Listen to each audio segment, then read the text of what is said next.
Dragons. Fire-breathing, winged nightmares that guard gold, raze villages, and fly off into legend. But here's the thing.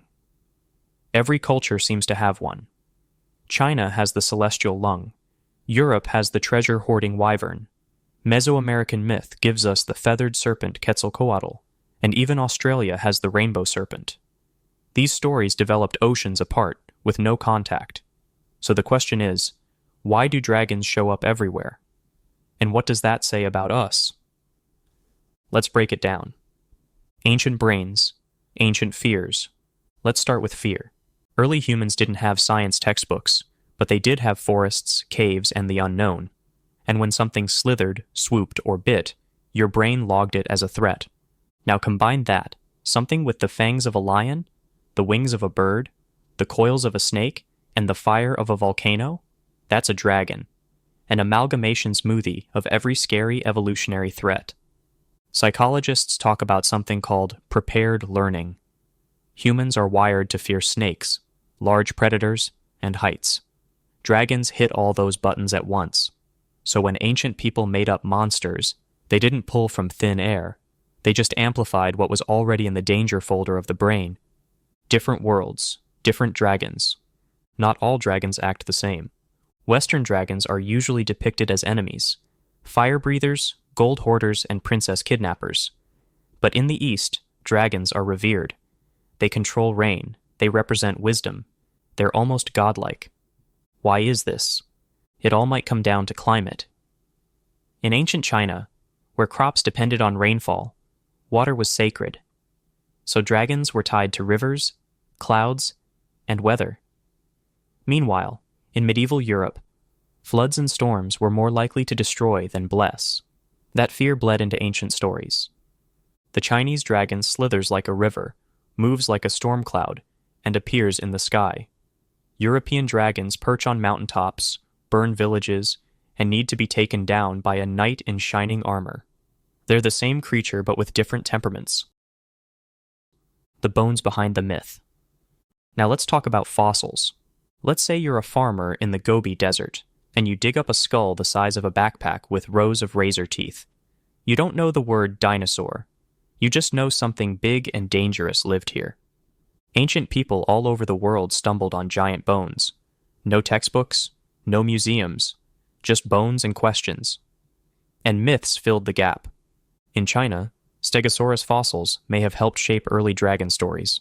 I mean, it makes sense. If you had no knowledge of a dragon and you saw this, you would have to think it's some kind of ancient deity. For example, in Greece, mammoth skulls were once thought to be cyclopses. People were doing paleontology thousands of years before it had a name, just with way less knowledge and way more fire and wings. Dragons aren't stuck in the past, however. They're still in our shows, our games, our tattoos. But they don't just survive, they evolve. The dragon fits whatever role the story needs. They're flexible. That's the real power. Need a villain? Make it a dragon. Need a mentor figure? Same dragon, different voice. They can symbolize chaos, wisdom, greed, nature, all in one creature. That's why they never go out of style. Shared minds, shared monsters.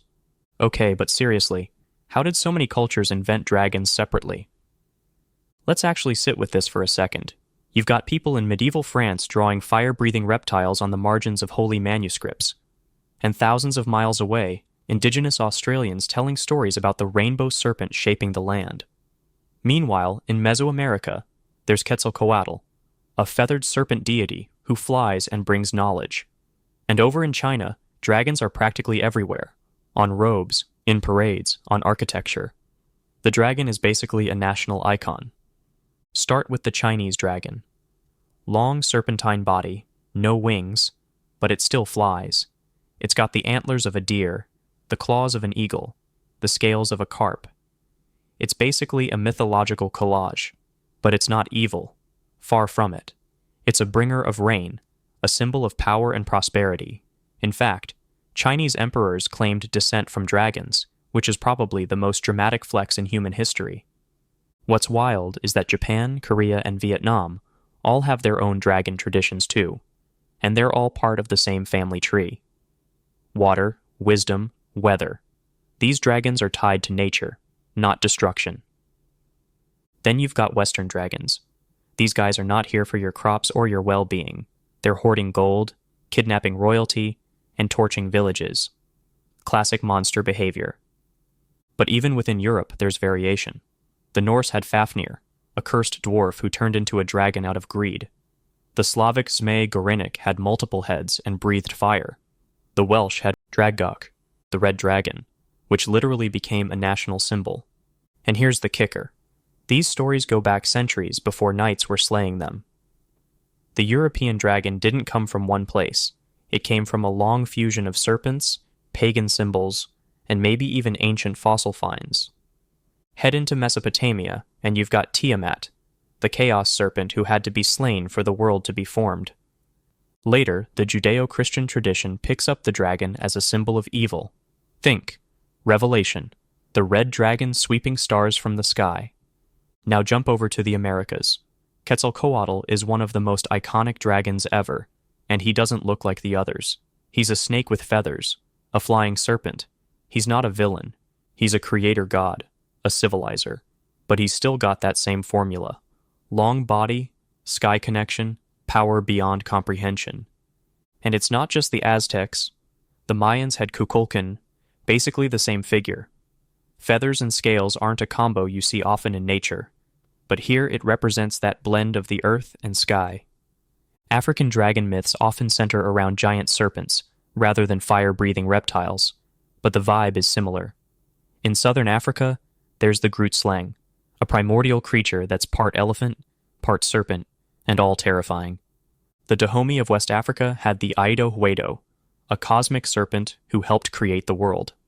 Sound familiar? Again, huge serpents tied to weather, land, and chaos. And then there's the rainbow serpent, probably one of the oldest dragon stories on Earth. Aboriginal Australians have been telling stories about it for tens of thousands of years. It's not just a creature. It's a life giver.